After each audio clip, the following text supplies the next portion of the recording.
Hi, I'm with Ben Freeth here in London at Heathrow on my way back. We've had a wonderful visit to London.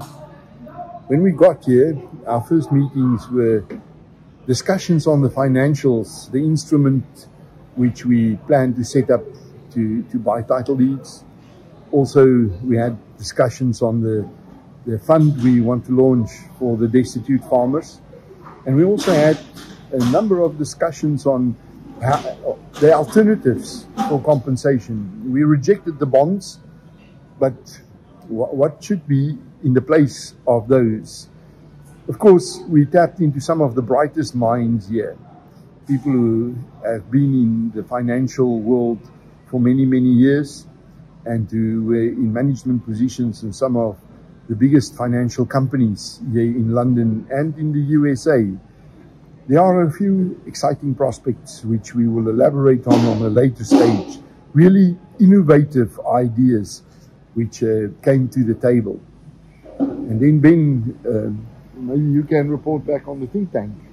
Yeah, and then we met with the director of Legatum, which is one of the big London think tanks, and Stephen had just put together the land reform playbook, which he gave us a copy of, and looking at how land reform can work in a very productive way, not the way that Zimbabwe has done this whole thing. So you know, that was very positive. The Royal Geographical Society last night, I think, was a real highlight for all of us.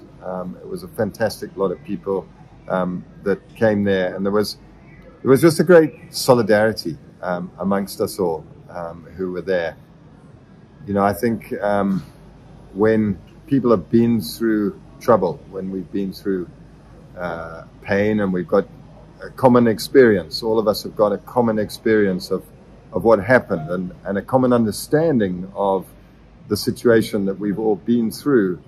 There's a tremendous feeling of togetherness when we get together physically in such an environment. And the Royal Geographical Society is obviously an incredibly historic building with where Livingstone was sent out from, and people like that. So I think there was a great connection amongst us in that forum. We had Hopewell Chinono speak. Unfortunately, he had to make a video because he had to be in court in Zimbabwe. And he made an excellent video, which we're going to try and get out to you. Fadzai Maheri as well, and then Theo and myself, and then Chief Felix Ndweni was also there and took questions. So, and we had lunch with him today. We had about 4 hours with Felix today, which was fantastic. Maybe you want to enlarge a bit on that, Theo. I think if I can quickly go back to last night, the most precious part of it was probably the question and answer session. There were more than 130 people who attended, and they were influential people, policymakers, Zimbabweans, black and white.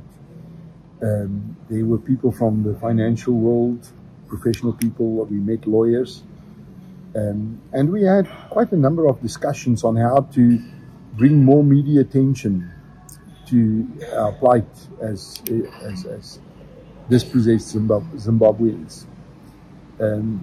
Afterwards, we had drinks and a finger dinner, and also there, the network which we managed to forge is significant.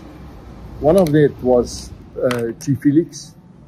Now, we invited him today to lunch because it's important for us to also get access to the Matabeles who lost land in a similar way.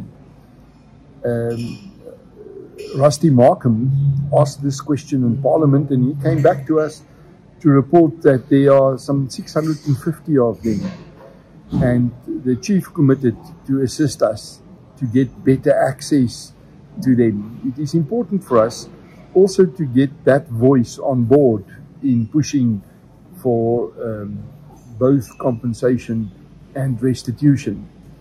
But we also saw a number of our members here, Zimbabweans, some of them who were not members but who only joined now since they've met us, and who had a lot of questions about Welcon and CSC, about the negotiation process, about the alternatives going forward, about the various scenarios that may play out before and after the elections. And it was good to be able to look them in the eye and answer what we could answer, and tell them the answers we do not have the wisdom or the insight to do at this stage. We cannot read the future. In summary, I would say that we really achieved the buy-in which we needed, both from farmers, title deed holders, and sympathizers. We have set up a good network here in London, and we've got support from outside of our industry too. I think we are quite ready for the next phase in our struggle.